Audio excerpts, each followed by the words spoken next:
That Sober Guy podcast contains adult content, merciless truth, and emotional nudity. Listener discretion is advised.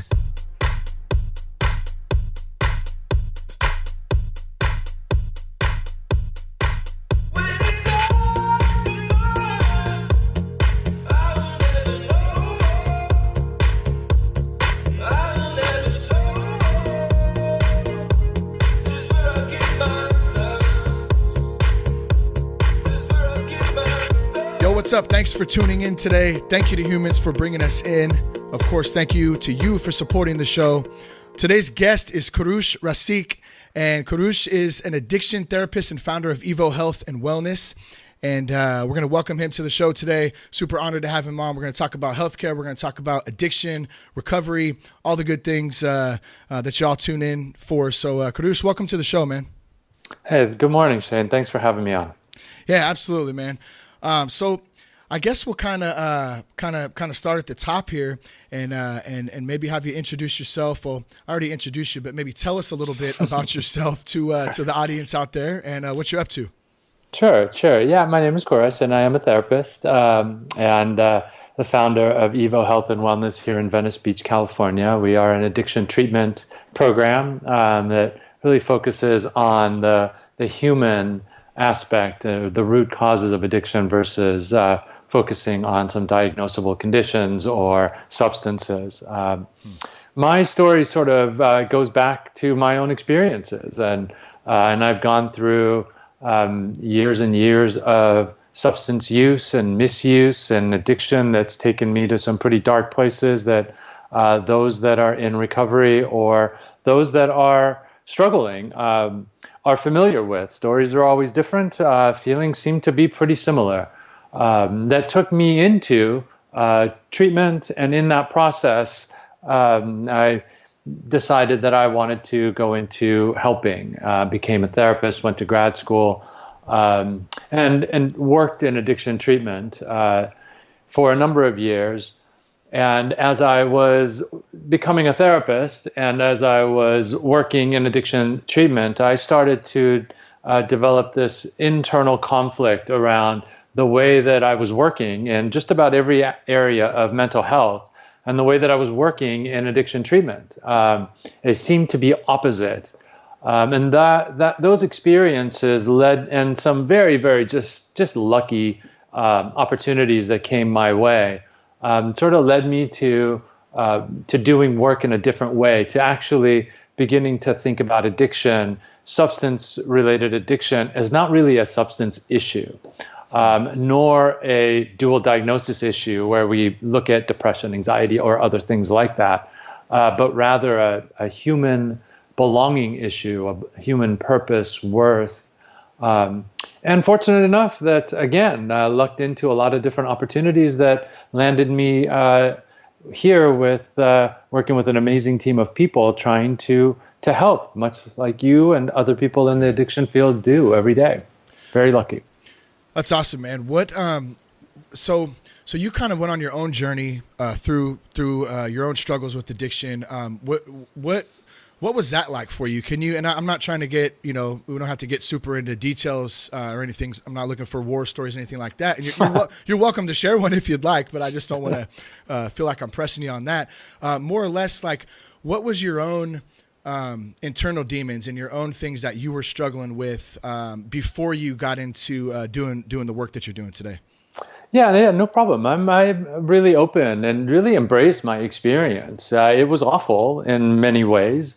But there was also good times, and even the most awful experiences I've had give me strength now to be able to be with people that are going through similarly or even more awful things, and I can be with that person in a room and in a way tolerate that and accept it and work with it and of course I get scared and of course I get activated, and as a therapist those things present with responses that I may not want to respond with. Yeah. But I seem to have a bigger resilience before that happens. And I think some of that's because of my own experiences. So, some of my experiences I'm pretty familiar with. Others escape or elude me. because I just don't remember a lot of my earlier life experiences. And regardless of how much work I've done, some of them don't really present, and that's fine. I don't think I have to figure that out.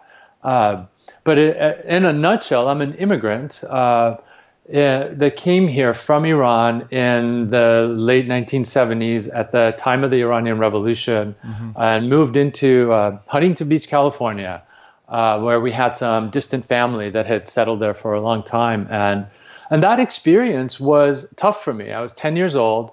I was already having trouble. I was the kid that the stories go, the kid that was running around. The common story we hear often, and the fingerprint thing, right? They all look the same. They're all very different, but they kind of look the same.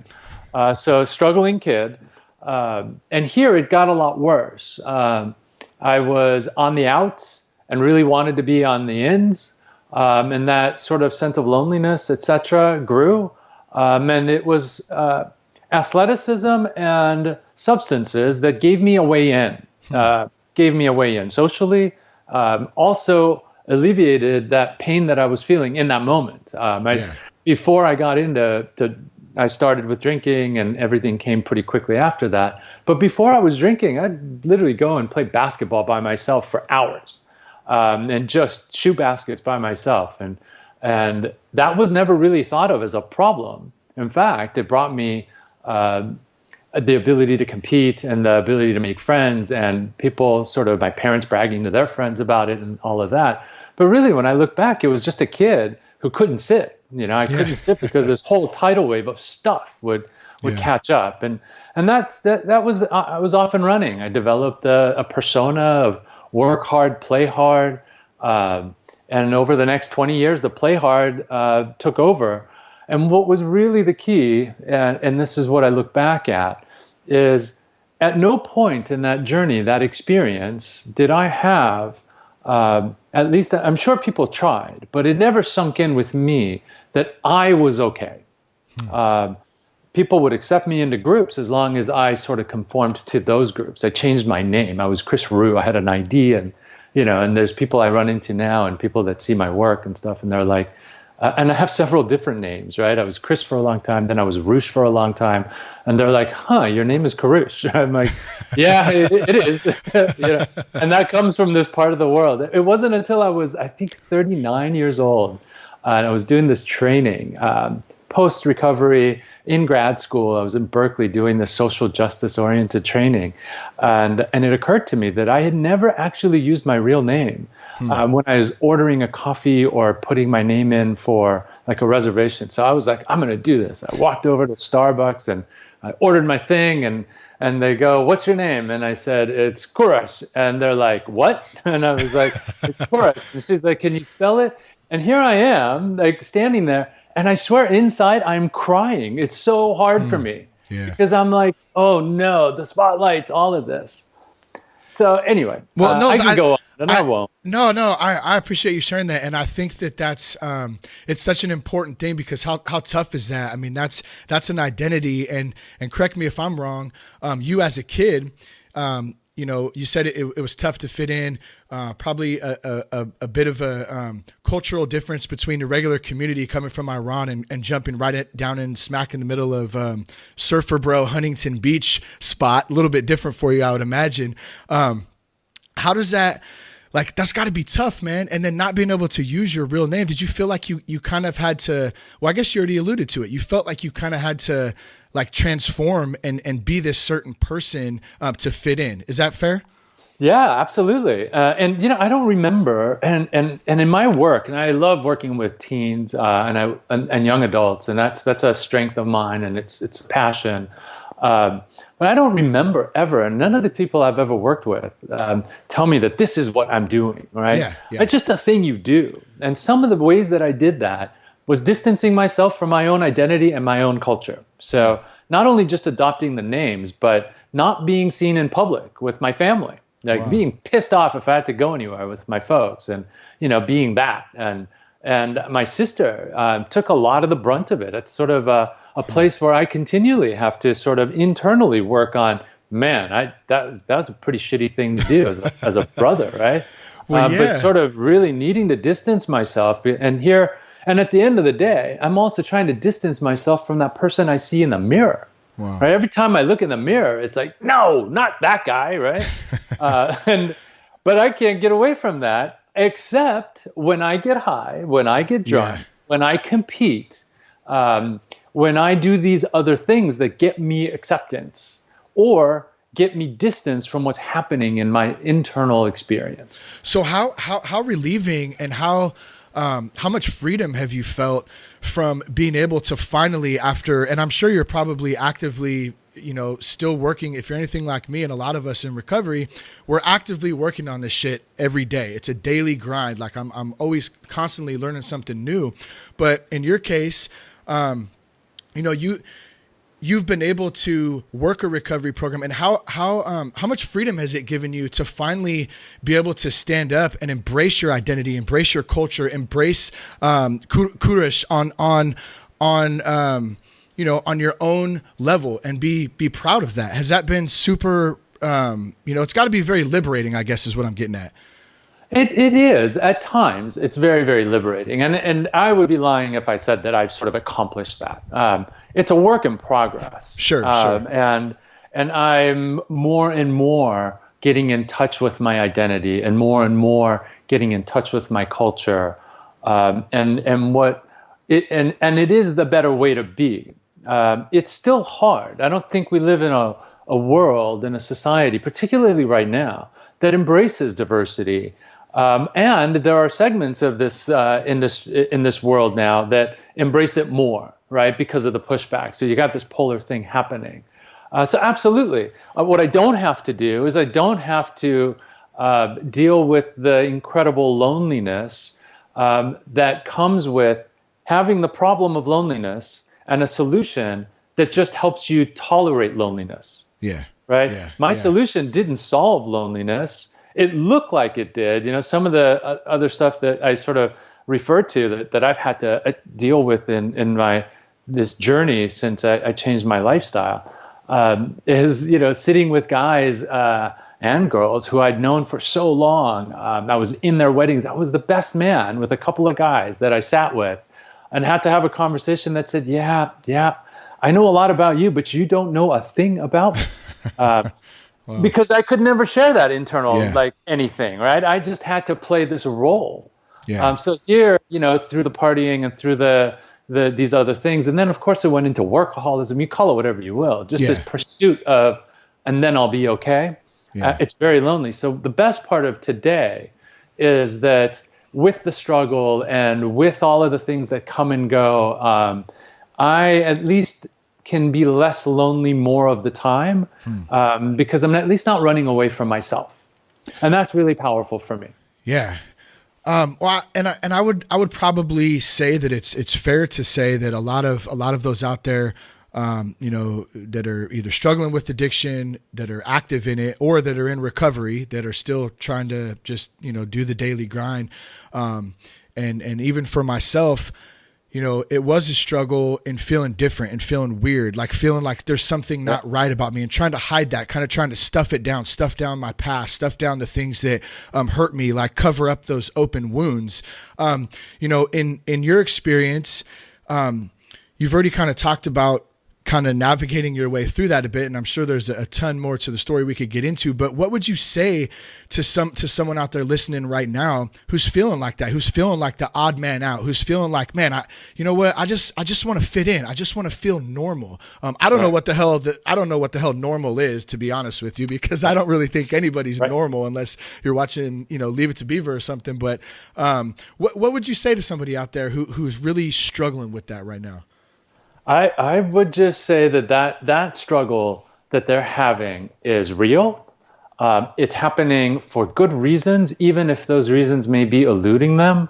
It's at its core, it's pain, and they're already doing the best they can. And I recognize and I see that, even though the best they can may not look or feel like the way they would like to handle it. And this idea of normal. That's such a powerful thing. What normal essentially means is I want to be acceptable. by the majority of people. And my response to that in a way is, what if the majority of the people that represent this idea of normal aren't necessarily healthy, right?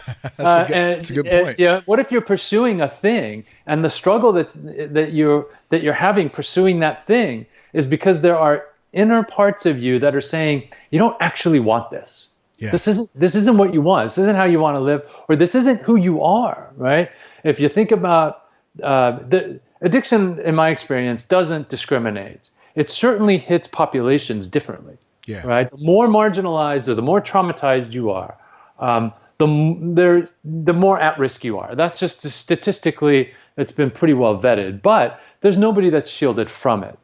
So even if you have privilege across the board, you can still feel that exact thing that you said, that you just don't belong. I'm an alien in my family. I'm an alien in my community, whatever that might be.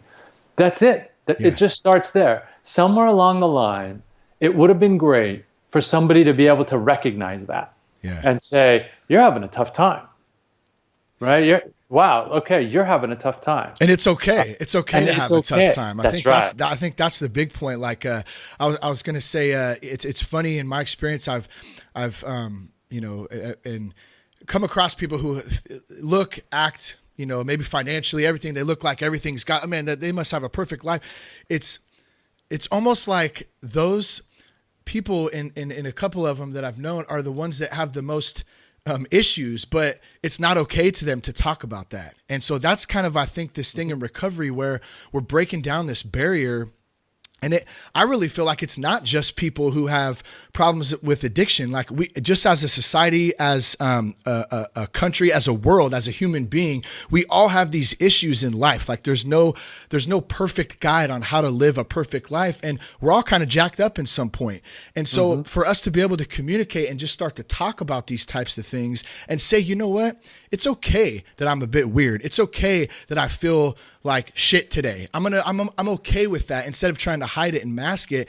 And I guess I'll kind of transition into this with that is in the beginning of our conversation, you mentioned that in the work that you're doing, you're kind of trying to stray away a little bit from and correct me if I'm wrong here, but more of the scientific aspect of it, more or less, and move into the behavioral, the human element of it. So I was hoping maybe you could kind of get into that a little bit. Yeah. So we are moving away from some of the pervading ideas. I'm not sure if I'd say we're moving away from the science. In fact, I think the science looking at and empirically validating what's working and what's not working is a central part of what we do, for sure. What we are suggesting is that at least the treatment world has become too limited over time, and has started to adopt ideas that are not really scientifically vetted. They're ideas that when we put them to the objective test, they don't seem to work out, but they do in different settings, right? So one of the classic examples of that is 12-step in AA. There's not an organization on the planet that I'm aware of who has more members that would say the organization saved their life than AA, right? That's just none that I'm aware of. There may be something out there, but I don't know about it. And even if there is one that's bigger, that doesn't really matter. AA and the spectrum of self-help that started here in the U.S. and now is a global network has saved more people's lives, and more people say that it's done that. And that's awesome, and it's amazing. And I'm a big fan, and I've been a member of 12-Step for a long time, and started up meetings, etc. Yeah. And the way the 12-Step has worked its way into treatment, and some of the tenets of 12-Step are being sold as sort of scientifically vetted. The science just doesn't hold up when it's been evaluated, when it has been looked into. And so some of that, and we have people being mandated into some of these programs. And that doesn't seem to work, which is why our industry has the lowest success rates in sort of the healthcare world. So that's one of the areas that we sort of look at and go, okay, well, what is it? How do we deliver treatment that's different and allows people to address those things that we've just been talking about, and over time address those and move forward. And what role can these awesome organizations play in that person's life? If people self-select into self-help groups, their potential for recovery skyrockets. It just goes through the roof. So you're saying when they want it, when they voluntarily go versus being pushed in or forced in, whether it's through the court system or through a family member who really wants to save them, you're saying from a voluntary perspective, that's when we see the best results. Is that right? Yeah, in almost any organization that comes with strong belief systems, that seems to be true. So people that are like, and think about what are some of the great things that happen in 12-step meetings. Is people walk in and they hear things that make sense to them. They hear stories that are very different than theirs, but they evoke feelings that are very similar to what they're hearing. And so they get this little glimpse of belonging, this little glimpse of community. That happens because somebody is going in there looking for that. It may happen with somebody that's being mandated into that as well, but they're now having to deal with this power that's sending them there. And it creates an internal conflict for that person that says, I'm being sent to a religious organization, for example, or a spiritually based organization. And it's not where I want to be, particularly for some people for whom religiosity or spirituality is part of the trauma. Families that they didn't feel like they belonged in, who were very spiritual or very religious. And this conflict creates additional pain. And if we go back to what we were saying, which substance abuse or addiction is relieving pain, now this person has additional pain that they have to deal with. And we look at them as failures in their recovery. Does that? Yeah, no, it's a great point, and I think it ties back what you were saying in being a kid and feeling kind of left out. And we all want, as human beings, I don't care what religion you are, if you're gay, if you're straight, if you're fat, if you're skinny, if you're black, you're white, it doesn't matter. We want all that sense of community. We want that sense of belonging. We want to feel loved. I think, and at the end of the day, I think you're right on point with that. When we go into a 12-step meeting, or to, any source of community, and we start to connect by hearing somebody. That's why it's so important for us to be open and to share. You go in there and you take someone who may be very callous, maybe very, very hard and hurt, I guess, inside, and they hear something, that one little thing that sparks them, and you feel that connection. That's where you can kind of plant that seed and begin to grow from there.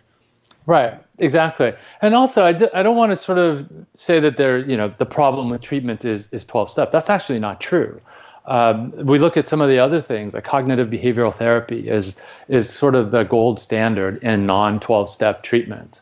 And when you think about, well, what does cognitive behavioral therapy attempt to resolve? Well, essentially, what it does is help people identify triggers, and then the consequences of those triggers, the thoughts that come with that, and then the behavior. And they try to change that cycle of behavior. Well, if we think about that belonging piece, if we think about trauma, this doesn't address trauma or belonging at all. What it's meant to do is to change behavior.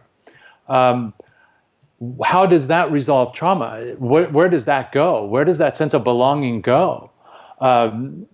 Almost all treatment programs have a very high success rate as long as people are in treatment. So while you're there and while you're getting the sense of community, the sense of even belonging, even though you're paying to be in treatment, and people are around you and talking to you about stuff, this stuff really seems to work. Yeah. But once they leave treatment, those treatment facilities have the same outcome rates as 12-step treatment facilities do over time. So there's something about this. Well, doesn't that go back to kind of what you were saying, though? You have to want it. So to me, that would sound somewhat or all like a personal responsibility. That's a choice, because when I got out of treatment, when I went home, treatment was really I mean, I want to sound, it wasn't easy, but it was the easy part versus going home. Now I got to go back out into the world, and I got to figure out how to be a dad, a husband. I got to figure out how to do my job. I got to figure out how to function. That's the hard part. And I had a choice. I could have went back, and I could have gone back to the same behavior and stuff, but I chose to start going to, meetings on a daily basis, start surrounding myself with people. So what is the personal responsibility aspect in that of once they get out of treatment? Isn't that a choice, or is there more to it? Well, I think that, there's a combination. There's a combination of personal responsibility and social factors that play into that.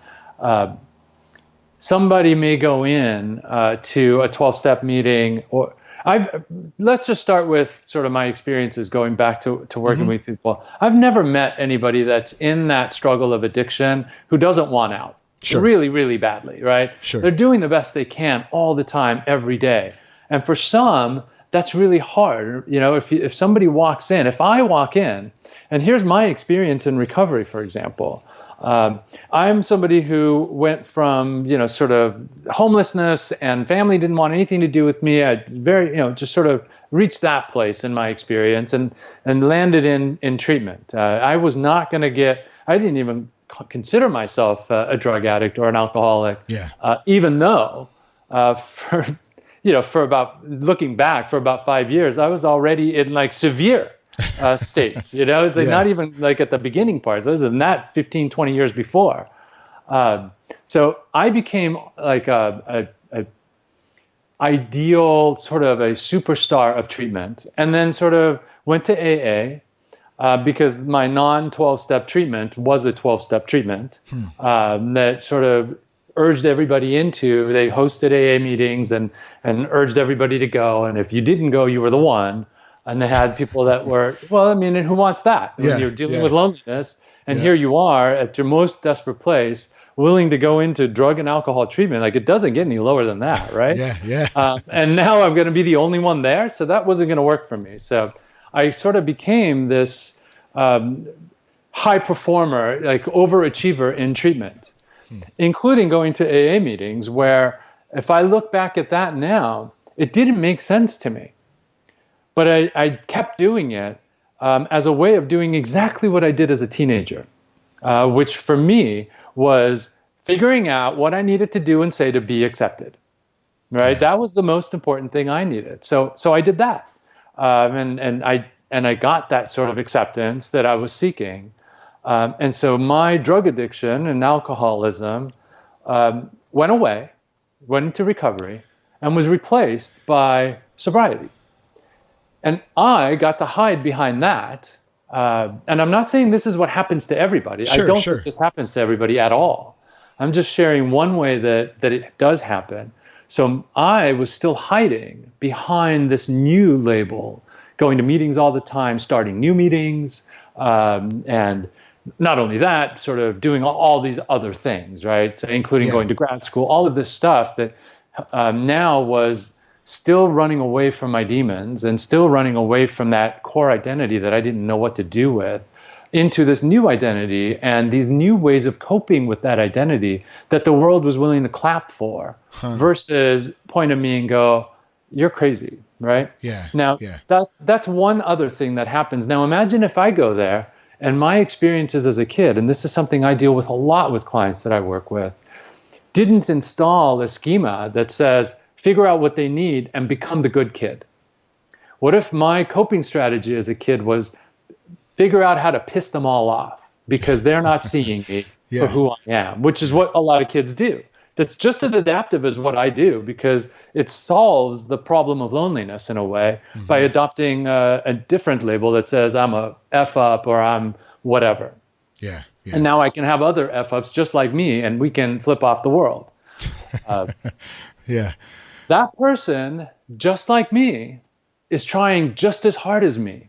But the way that they're going to respond in a community that they don't feel like they belong in is to do the same thing. And then we sort of can look at that person and say, they're just not taking responsibility. That's where I think that having a wider set of choices for people is a really good thing, because those people are trying just as hard as you and I. It just looks different. And one of the things I think therapists do really poorly, I think the recovery community does a really great job of this, and therapists do really poorly, is therapists even have developed, without a conspiracy, it's just a thing that happens, these ideas that addiction is particularly hard to treat, or that, you know, sort of addicts don't necessarily work hard enough, or they're somehow they're wanting to stay in their addiction. And that's a way of saying, to me, this is really, really hard. And instead of me looking at how I can work differently, what is it that's not working, I can just say, well, they're hard to work with. Point the finger. That's right. Yeah. That's these ideas, points the finger at the other person, and which, sure, it's really, really hard. Sometimes people's presentation is tough to be with. The way they treat you, the way they talk to you, the behavior is scary. Their lives are in danger, and we're trying to help, and it seems like that help isn't working, and we get scared. Mm-hmm. And so it's quite natural to say, oh, it's just hard, and put it on them. I would say it's a little bit more on the therapist, on us, to be like, okay, what do I need to try next? How do I try to reach this person? How do I find compassion? How do I find that inner belief that says, no, they're doing the best they can, and if I were them, I can't expect to do anything different. They're doing what they can, the best they can, given with what they have in this moment. Sure. And what can I do next? Sure. I want to transition a bit here. We got about 10 minutes left, and I really appreciate your time today, man, and conversation. This is really, really good stuff. More than 52,000 drug overdose deaths in 2015. I think I'm not sure what that number is. I think that's the most recent stat that I could find, at least. Just to put it bluntly, what the hell do we do about it? Yeah, man. Statistics. Who cares about what they actually are? What we do know is it's getting worse. It is. And people are dying more frequently. And different populations of people are being affected. And that also does add to our knowledge of it, because these kinds of numbers have always existed in certain populations that just weren't newsworthy or politically beneficial. I think, and there's so many things that are involved here. There is good help out there. And if people are struggling, what I would say is it's time for the addiction treatment community and therapists to stop thinking about why the addiction, and stop focusing on the opiates or the crack or cocaine or the alcohol or the weed, and begin to ask, why the pain? Why is it that we're having pain at this epidemic level? What is it that's causing so much pain? It's not the drugs. It's not the opiates. There are tens of thousands of people right now that are getting surgeries and getting filled up with diamorphine for days on end and going home with opiate prescriptions. Then there are other tens of thousands, maybe even unfortunately hundreds of thousands of people that are going through cancer treatment, which is very painful and comes with very, very strong opiates. And the great, great, great majority of them are not becoming addicted. Once the surgery is over and the pain is gone, they put it aside and they go on with their life. But others don't. So it's not the substances. Yeah. So what is it? What is it that's making people be in so much pain? And that's the message that I sort of try to send out to the faceless number of people that are listening to this now, is that we see your pain. We want to see your pain. Your pain is real. It's coming from a real place. And what you're doing to deal with that pain is appropriate. Yeah. It's putting your life at risk, sure. It's causing other things that you don't want. financial problems, relational problems, medical problems, legal problems. All of these things can come as the result of the way that you are attending to your pain. And there are other ways. There may be other ways to attend to that pain. Well, so you're kind of, when you put it like that, you're really getting out in front of the substance abuse itself, because I've been talking about this, the more that I grow and learn a little bit each day about myself and about just, my recovery and my past. And, there's so much more to it than just my issue with, wanting to do drugs or to drink to medicate myself and not feel that pain. So basically what you're saying is, when we're getting out in front of that, or maybe a better way to put it is, let's kind of set the substances aside as just a symptom of what we're actually dealing with.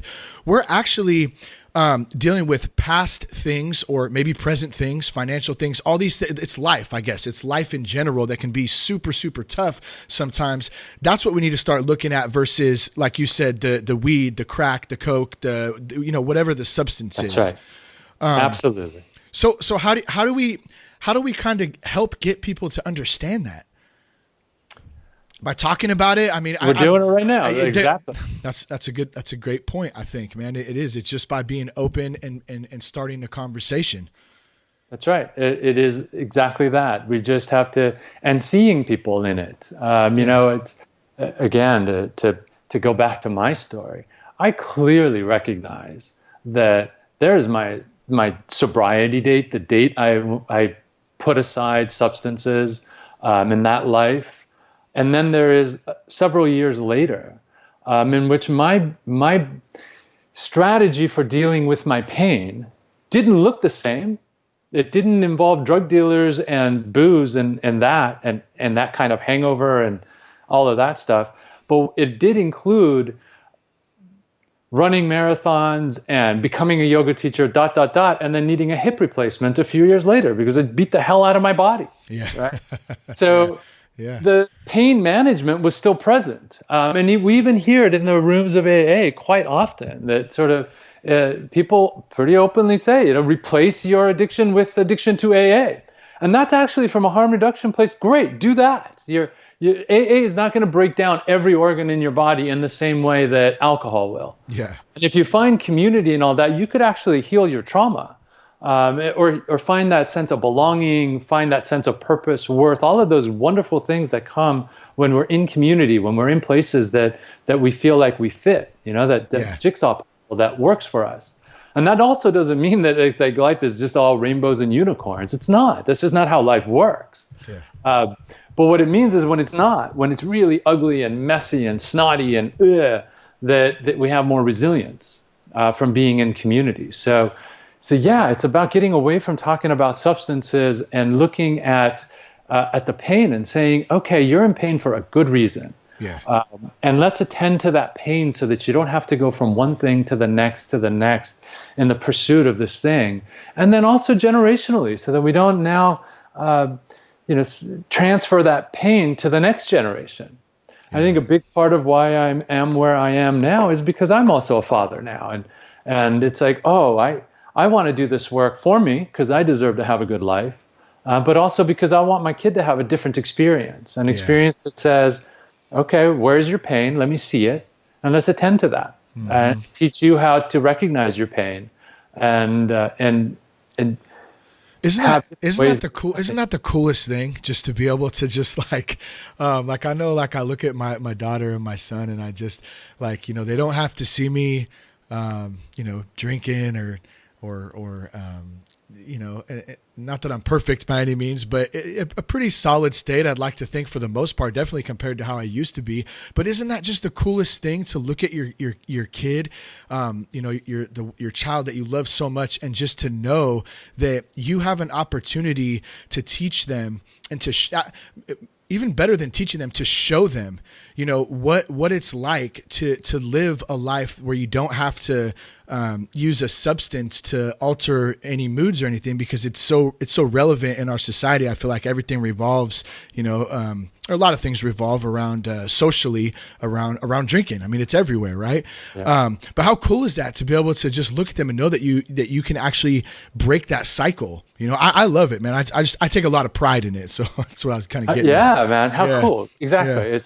It is really cool to be able to try, to be present, and, you know, to recognize I'm, of course I get activated. I get worried. I've got my business. It's a new business in a tough field. And, you know, we were going to talk about insurance and treatment and all of that stuff. We haven't even touched on that, which is like super hard. And so of course I get scared and in that state, you know, I want to work more to make it happen. And then that's pain, the pain of fear and the wanting to manage that fear. And then I do and say and escape into work or all of these other things. Sure, I have ways of trying to deal with that. What's really great is to be able to then come back and go, okay, what are my priorities? And I can't, nothing I do now is going to solve my pain for the rest of my life. A lot of what I've got to do is just to kind of deal with it and to get a little bit closer to how I would like to respond to it. Yeah. Right. So my idealized person would do it in a way, but that person's impossible for me all the time. Every once in a while, I get a glimpse of that person.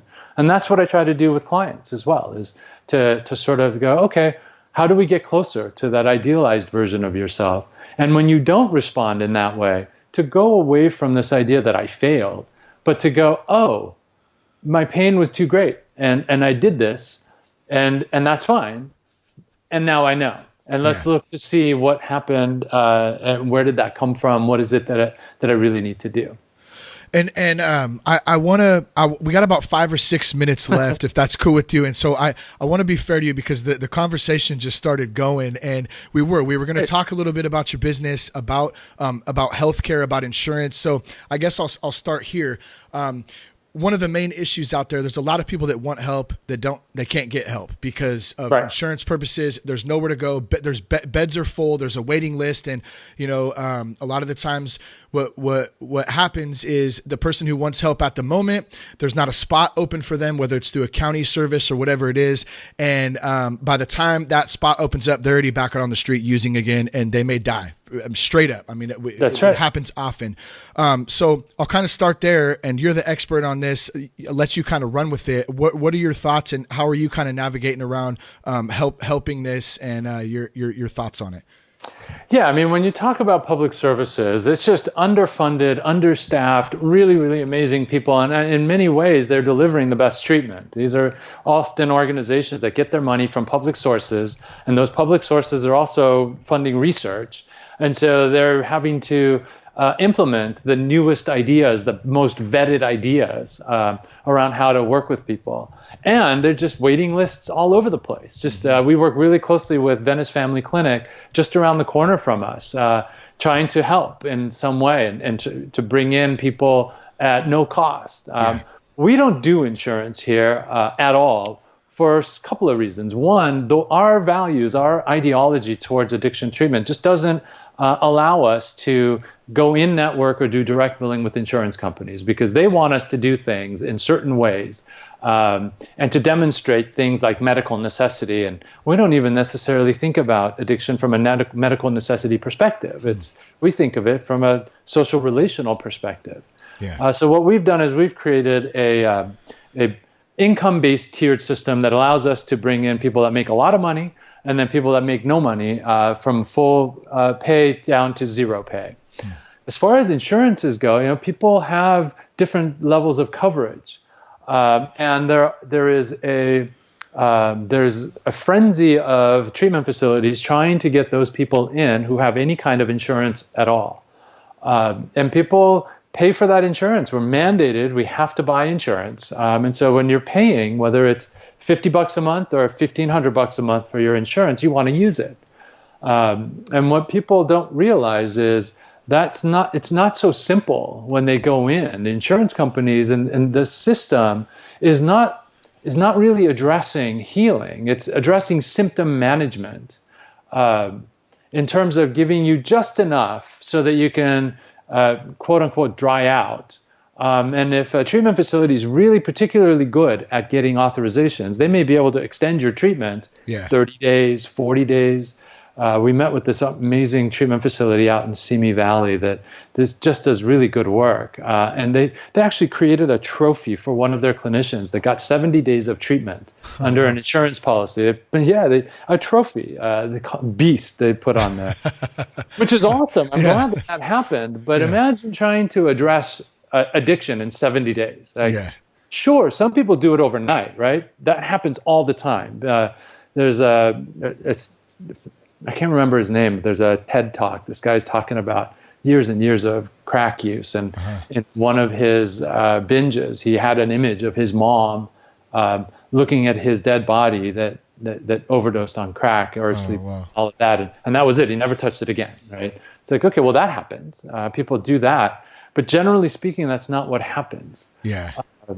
So it's about finding places that are willing to work with you, that are willing to take your insurance, but also recognizing that part of your problem may very well rest, the pain that I keep talking about may rest in the idea that the systems we have in place here are causing additional pain. We have for-profit companies that are posting the greatest profits of any industries other than tech from quarter to quarter, and they're charged with our healthcare.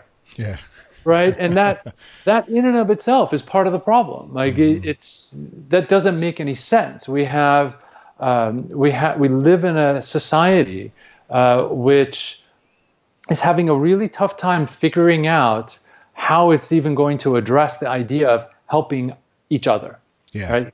How do we offer support? And when we do think about how to do it, we think about waste and inefficiencies in government and big government, and who wants that? Who wants their hard-earned money to go into a system and disappear and not get any services anyway? And when we take away those services, well, then we know that we're left with really no help. So very complex. It's a very complex thing. There's so many different elements to it that it's just, and we kind of talked about that before we started recording today. It's just, it's tough. It's really tough to navigate through. And that's why there's good dudes like you out there that are in the trenches, just grinding through it. One of the things we do, for anybody that wants to contact us, and our website is at EVOHW, that's evohealthandwellness.com, is contact us. Anybody that calls out from anywhere in the country will reach me, and I'll be glad to talk to them and find out what their situation is, what's going on, what their insurance is. We'd be glad to verify their insurance. We don't take insurance, so this is not a way that we're going to get people into our program. That's not what we do.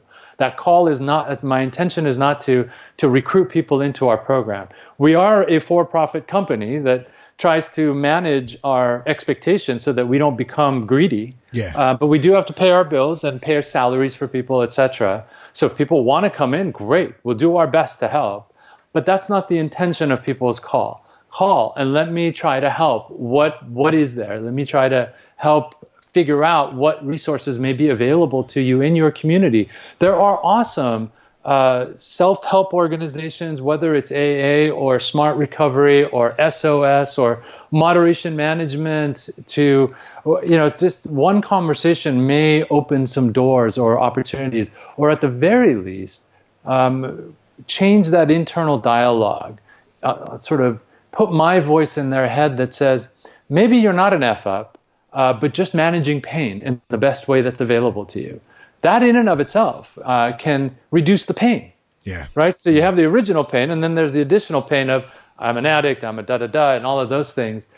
For some, it's empowering. The way you talk about it, it's empowering.